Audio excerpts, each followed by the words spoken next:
Il Forte dei Marmi sbanca il Casamora 3-0, una partita comunque strana perché il primo gol su autorete, poi però nella ripresa avete legittimato il vantaggio e Tommaso Giovannelli, il mio omonimo, ha segnato anche un gol, il primo di quest'anno in Serie 1. Sì, questa è una grande gioia per me perché ripaga di tanti sacrifici che faccio durante tutto l'anno, tutti gli anni.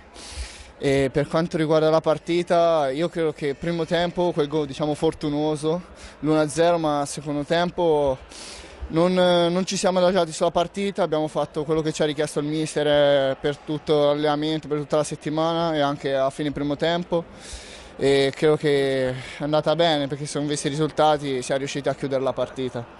Mi permetto di dire che Rignata è stata come al solito una saracinesca perché quando il Cassino ha provato qualche conclusione anche importante ha trovato sempre l'ex portiere della nazionale che ha detto di no. Sì, diciamo che Ricky è la nostra sicurezza, è una cassaforte, diciamo, un muro, perciò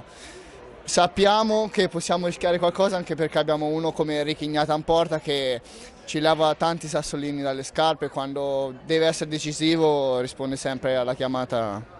in maniera positiva. Ora 2 gare consecutive, il recupero con il Monza e poi però mi sembra il match al Bassano pure più difficile. Sì, diciamo che ora ci alleneremo anche se sono partite ravvicinate, studieremo un po' come diciamo, affrontare queste due partite, ma noi scendiamo in pista e vediamo di combattere fino in fondo per portare a casa qualche punticino.